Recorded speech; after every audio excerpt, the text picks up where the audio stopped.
Whenever the name Aja Wilson is mentioned, it's not about personal dislike, it's more about observing patterns. In the ever-growing competition for perceived marginalization within the WNBA, Wilson has firmly secured the lead. Numerous players seem to be vying for that unofficial title, yet Wilson's consistency in presenting herself as underappreciated has truly set her apart. Working their ultimate best to be the #1 victim in the WNBA, but Aja Wilson, man, she is showing everybody how it is done. If you want to be a victim, you need to be consistent.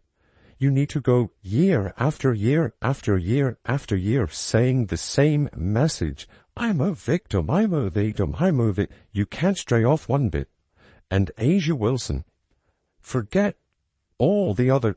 If persistence is the benchmark for victimhood, she's mastered the formula. Repeat the narrative year after year without deviation. Over the past season, her efforts to maintain this image have reached new levels. Regardless of accomplishments, titles, endorsements, signature sneakers, Wilson continues to frame her journey through the lens of exclusion. The moment Caitlin Clark's Nike deal was revealed, Wilson's comments to the Associated Press reignited familiar talking points. She emphasized that for her, race is central. No matter how skilled or successful a black woman becomes, she argued, the market still resists embracing her. For this past year, Aja Wilson has been on an absolutely historic victimhood run, and it deserves a round of applause. Folks, give it up.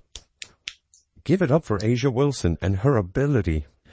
Despite all of the success, despite all of the achievements, despite the Nike deal, despite the signature shoe, despite all of that, she still finds a way to call people who don't rock with her You know what?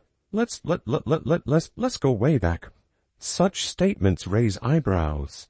Even if someone attributes lack of support to factors like behavior, public demeanor, or attitude, those explanations are brushed aside. According to Wilson, any disapproval ultimately stems from race, regardless of alternative reasoning.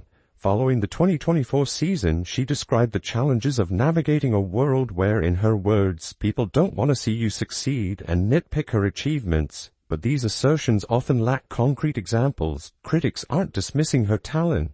Most acknowledge her excellence on the court. The real debate arises when general complaints are repackaged as systemic issues without clear evidence. This form of reasoning, feeling targeted, then reverse engineering a rationale, tends to validate a predetermined mindset, and after a while it becomes draining, not because of the underlying issues, but due to the constant repetition of the same arguments. Back in 2020, Wilson expressed similar sentiments. She talked about the uphill battle of being a black woman in the WNBA, claiming the need to work 10 times harder to gain visibility. She also suggested that white players acknowledging their privilege was meaningful, since they operated in spaces where she implied women like her were never meant to be. However, these claims raise important questions. Wilson had a supportive upbringing, both parents' private schooling, strong access to opportunities. So when discussions center on obstacles and barriers, the narrative sometimes clashes with reality. There was also the resurfaced clip involving Paige Bueckers. Wilson made a comparison, stating Bueckers' awareness of her own privilege reminded her of herself, framing it as a compliment. Yet the underlying message implied that Bueckers' success wasn't just earned, it was assisted by privilege. For teammate Kelsey Plum, who was present in that moment, the realization came later. The implication was that whiteness and even physical attractiveness played a larger role than talent alone.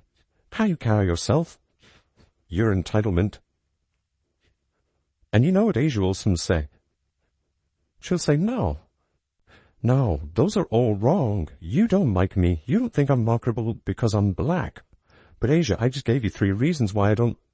No, your 3 reasons aren't justified. It's because it's crazy. Moving along. The repetition of these themes is what draws attention. It's not a one-time remark, but a pattern, one that continues to appear in interviews, social media, and public commentary. In a recent New York Times profile, Wilson again suggested her marketability lags behind someone like Caitlin Clark's because of racial bias. She insisted that race was the decisive factor even when others argued otherwise. So what happens when someone questions Wilson's popularity? If they mention arrogance or unapproachable behavior, those reasons are dismissed. According to Wilson, race is the only valid explanation.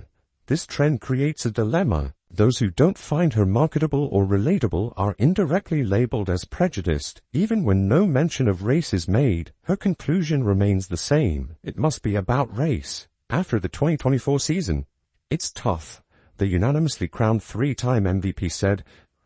"It really is tough to just navigate in a world that doesn't necessarily want to see you succeed, or constantly has to nitpick on why you're succeeding. And that gets exhausting, because literally, I'm just here to do my job. I'm here to play basketball. I'm here to have fun and bring people together while watching me play. And so when you have that passive aggressiveness, the racial things that go on behind it, it's tough to navigate that sometimes."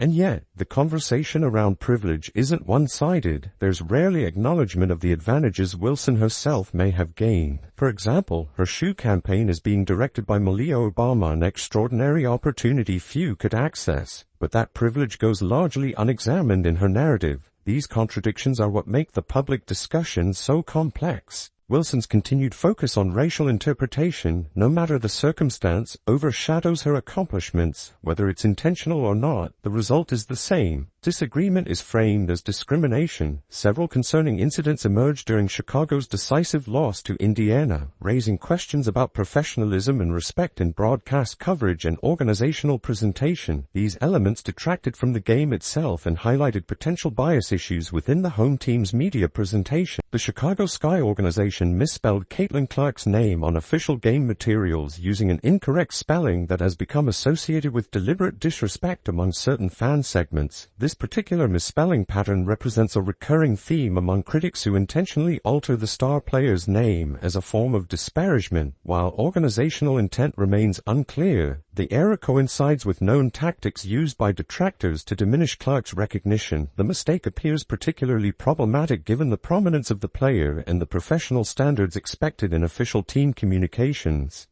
What is this for, like? We caught as stuffed as being a rivalry, like they are garbage. The gap between Angel Reese and Aaliyah Boston, there's a Grand Canyon gap between Angel Reese and Aaliyah Boston. Don't even get it started between Angel Reese and Caitlin Clark. And if you guys agree, leave a like. We're trying to hit 1,000 likes on both this stream. Ads, we got 1,300 people here. We could hit 1,000 likes this stream. We're trying to hit on this video. Such oversights reflect either careless preparation or potential underlying attitudes within the organization's media operations. Professional sports organizations typically maintain strict accuracy standards for opponent recognition, making this error especially noteworthy. The home broadcast team's commentary throughout the contest raised significant concerns about objectivity and professionalism. Multiple instances suggested bias against Clark despite her absence from the game, with commentators appearing to celebrate narratives that diminished her value to Indiana's success. During MVP discussions, commentators noted historical precedents regarding games missed and award eligibility. However, their tone suggested dismissiveness toward Clark's candidacy beyond statistical considerations. But Angel played 26 minutes, so in the 14 minutes she did not play, they were -7. So she was -20, so there is not yet to be a game where the Fever or the Sky are better with her on the floor than off the floor. Yet to happen. Cardoso, I thought was okay. Ariel Atkins stunk it up. She was terrible. Kia Nurse was not good either. Kia Nurse is really not good. I thought Elizabeth Williams. The conversation implied certainty about other candidates while minimizing Clark's achievements despite her transformative impact on the league. Commentary patterns consistently emphasized how Indiana performed better without Clark, despite statistical evidence contradicting this narrative. The broadcast team seemed eager to validate theories about team improvement in her absence regardless of actual performance metrics. Objective analysis reveals significant flaws in the commentary's central arguments. Dewana Bonner, frequently cited as evidence of improvement without Clark, actually struggled throughout most of the contest. Her plus-minus rating of +1 in a 30-point victory highlighted individual performance issues despite team success. During Bonner's 21 minutes off the court, Indiana outscored Chicago by 28 points. In her 19 minutes of play, the team was actually outscored by 1 point. I thought she went better than the plus-minus suggests. I thought she was okay. Violet was terrible. Haley Violet is not ready to be WNBA point guard. And a lot of people are like, oh yeah, like the Indiana or the Chicago Sky, like they're going to be able to sign like a point guard because obviously, look, elephant in the room, Courtney Vandersloot's probably out for a season. They're like, oh, the Fever are going to be able to sign, or the Sky are going to be able to sign a hardship contract, point guard. And it's like, no, you need to have 9 players available to sign a hardship contract. The Chicago Sky have currently 11 healthy players. They are at 10 with Vandersloot. While plus-minus statistics require context, these numbers directly contradict claims about her enhanced performance without Clark. The team's ball movement, repeatedly praised during the broadcast, actually resulted in season-high turnover totals. Indiana's offensive execution relied more on Chicago's defensive breakdowns than superior ball movement or tactical improvements. Ari McDonald's exceptional performance provided the primary catalyst for Indiana's success, demonstrating the team's need for point guard playmaking. Her ability to orchestrate offensive sets highlighted previous weaknesses in that position while showcasing her individual talents. Aaliyah Boston's statistical production varies dramatically based on Clark's presence. With Clark playing, Boston averages approximately 20 points per game. Without Clark, her scoring drops to roughly 11 and 12 points per contest. This substantial difference illustrates Clark's impact on teammate performance level. Nalissa Smith similarly produces better numbers with Clark available, despite having a solid individual game in this contest. Historical data shows consistent performance improvements across Indiana's roster when Clark participates, contradicting suggestions about team chemistry issues. Kelsey Mitchell's effectiveness correlates strongly with quality point guard play. Whether from Clark or McDonald, her performance improvements with skilled facilitators demonstrate the value of proper position balance rather than specific personnel concerns. Indiana's victory represented more a reflection of Chicago's defensive deficiencies than offensive brilliance. The Sky's consistent refusal to engage defensively allowed Indiana to succeed despite suboptimal shot selection and ball security issues. Chicago possesses defensive capabilities through players like Camila Cardoso, Angel Reese, Elizabeth Williams, and other roster members. However, their collective defensive effort remains inconsistent, creating opportunities for opponents regardless of offensive quality. The contest highlighted Chicago's fundamental defensive philosophy problems rather than Indiana's tactical superiority. This context makes drawing broader conclusions about roster construction particularly problematic. Professional broadcast standards typically require objectivity and respect for all participants, regardless of team affiliations. Home broadcasters naturally favor their teams but should maintain basic professional courtesy toward opponent. The commentary's focus on absent players rather than active participants seemed unusual and potentially unprofessional. Spending significant broadcast time discussing someone not participating in the game raised questions about priorities and preparation. Such approaches risk alienating neutral viewers while potentially embarrassing the home organization. Professional sports broadcasting requires balance between partisan enthusiasm and respectful coverage of all participants. These incidents reflect broader challenges in maintaining professional standards across WNBA organizations. As the league gains prominence and scrutiny, consistent professionalism becomes increasingly important for credibility and growth. Media presentations significantly influence public perception and fan experience. Organizations must ensure their broadcast teams and materials reflect appropriate professional standards regardless of personal opinions or team rivalry. The contrast between statistical reality and broadcast narratives highlights the importance of objective analysis over predetermined storylines. Fans and media consumers deserve accurate information rather than biased interpretations designed to support specific viewpoints. Ari McDonald is a game changer. Sid Colson is not great. She hit a couple of shots. The gap between how the team plays with Colson and Ari McDonald on the floor is genuinely, the gap is between the way the team plays with the two of them on the floor is crazy. It's not even like an individual gap. It's just how the team plays is a gap.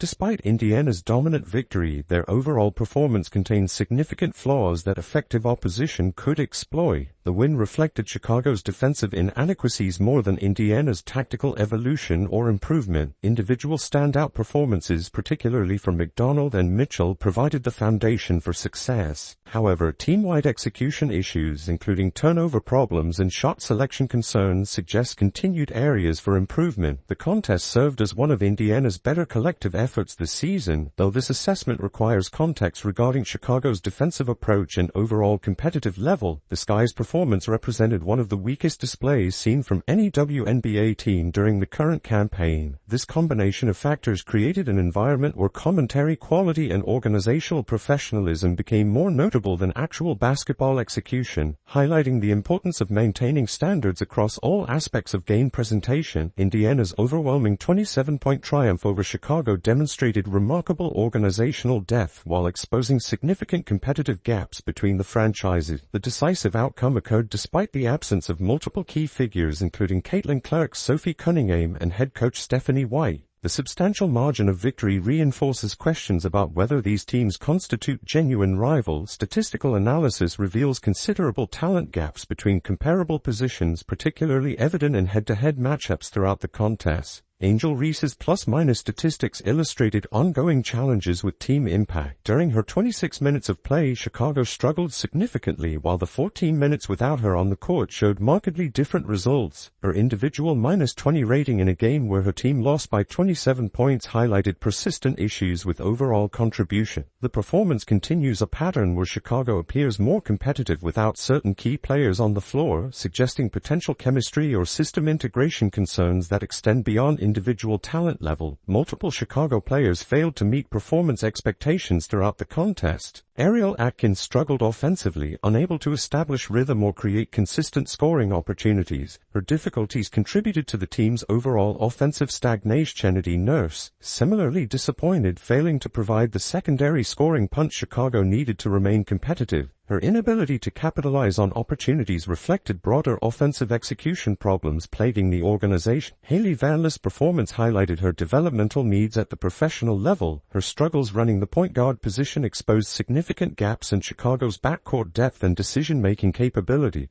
Camila Cardoso showed moments of competence but lacked the consistency needed to anchor Chicago's defensive efforts effectively.